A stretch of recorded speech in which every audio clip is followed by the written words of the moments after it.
Salam Pak Esra, nama saya Randi dan saya ingin bertanya mengenai 1 Korintus 15 ayat yang kelima. Di situ dikatakan bahwa ia telah menampakkan diri kepada Kefas dan kemudian kepada ke-12 muridnya. Di sini Yudas sudah mati dan Matias juga belum ada. Jadi menurut saya yang paling masuk akal adalah Yesus menampakkan diri kepada Yudas, tetapi bagaimana caranya? Mohon penjelasannya Pak Pendeta. 1 Korintus 15 ayat 5 bahwa dia telah menampakkan diri kepada Kefas kemudian kepada 12 muridnya. Ini kan tentang kebangkitan. Ya waktu itu memang Yudas sudah mati. Yudas sudah mati, Matias belum dipilih menggantikan, tapi dibilang 12 murid. Yesus menampakkan diri pada 12 murid. Lalu menurut saudara, pasti Yesus menampakkan diri kepada Yudas, hanya tidak tahu bagaimana caranya? Tidak. Yesus tidak menampakkan diri kepada Yudas. Yudas sudah mati. Kedua, Yesus menampakkan diri itu tujuannya apa? Untuk menunjukkan bahwa dia sudah bangkit. Terus, apa pentingnya pengetahuan bagi Yudas bahwa Yesus sudah bangkit? Dia sudah binasa di dalam neraka. Tak ada manfaatnya menunjukkan kebangkitan Kristus kepada dia.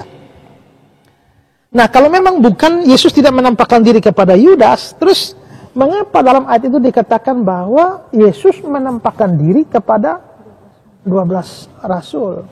Begini, 12 rasul di situ itu tidak boleh dilihat sebagai angka matematis. Tetapi itu semacam suatu angka atau istilah teknis. 12 murid. Mengapa Tuhan Yesus memilih muridnya 12? Itu harus dipahami. Yesus memilih murid 12 itu bukan kebetulan saja pilih-pilih ya, ketemu 12 saja jadi ya. Kalau seandainya bisa dapat lebih banyak, bisa jadi 17. Tidak. Memilih murid-murid 12 orang itu sesuatu yang secara sengaja dilakukan. Mengapa? Ini ada hubungan dengan umat percaya perjanjian lama. Umat percaya perjanjian lama adalah umat Israel. Dan Israel terdiri dari 12 suku. Dari 12 suku itulah umat perjanjian lama. Umat Allah perjanjian lama. Yesus memilih 12 muridnya. Itu sebagai gambaran bahwa inilah perwakilan dari umat percaya perjanjian baru. Maka sama seperti umat Allah dalam perjanjian lama 12 suku. Demikianlah juga umat Allah perjanjian baru itu adalah diwakili oleh 12 murid. Angka 12-nya yang penting. Soal ada orang tidak percaya seperti Yudas di sana itu persoalan lain. Tapi pokoknya 12 itu. Nanti kita lihat bahwa di surga nanti dikatakan bahwa ya ada 12 nama di sana, yaitu 12 nama suku Israel, ada 12 nama rasul. Terus juga kita bisa lihat bahwa di Wahyu pasal 7 ayat 4 tuh ada 144.000 orang yang ditebus dari Israel itu karena 12 ya, 12 itu kali 1000. Nah, jadi 12 ini penting.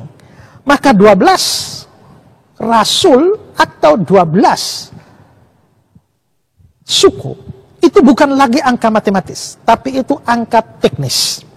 Angka teknis. Karena itulah maka sekalipun jumlahnya tidak lagi 12, tapi tetap disebut dengan istilah teknis 12. Ini sama seperti Israel. Saya kan sudah jelaskan. Israel kan 12 suku. Israel 12 suku, setelah itu kan Israel setelah Salomo kan pecah bagi dua. Pecah bagi dua, mereka pecah bagi dua menjadi 10 suku tetap di Israel, lalu 2 suku itu menjadi kerajaan Yehuda. Nah, 2 suku ini adalah Yehuda dan Benyamin, tapi belakangan suku Lewi itu bergabung, karena Lewi kan tidak mendapatkan tanah, jadi mereka akhirnya pindah masuk ke kerajaan Yehuda. Nah, 10 suku kerajaan Israel itu ibu kotanya Samaria, sedangkan Yehuda tetap di Yerusalem.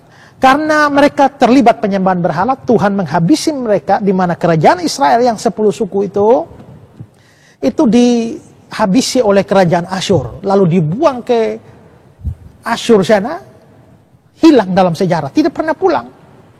Maka sisa kerajaan Yehuda di mana ada suku Yehuda, suku Benyamin. Nanti belakangan itu saya bilang ya, suku Lewi gabung di sana.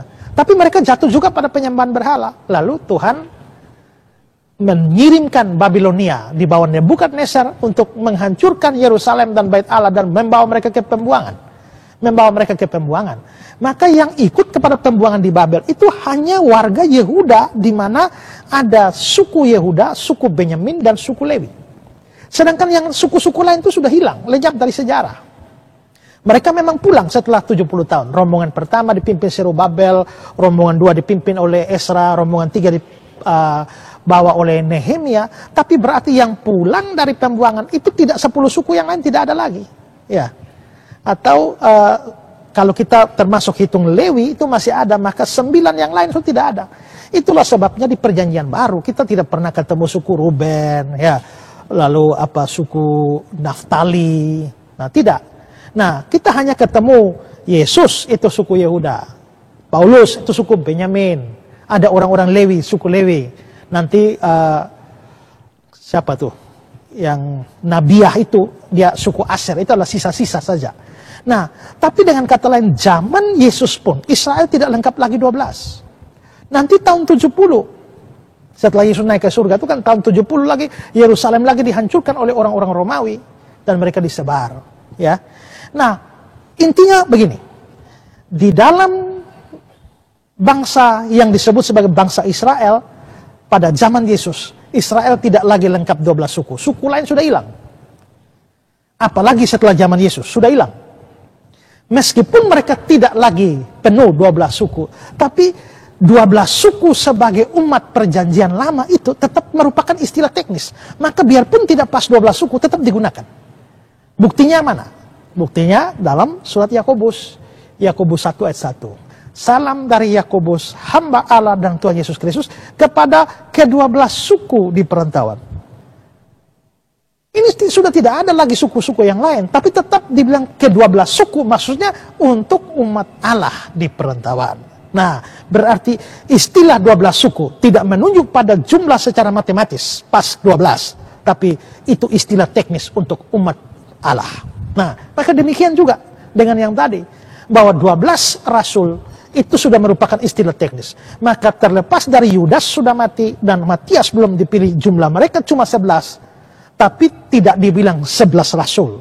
Tetap dipergunakan 12 rasul sebagai istilah teknis bagi para murid Kristus atau umat percaya perjanjian baru. Ya, jadi itu istilah teknis, bukan istilah matematis. Ya.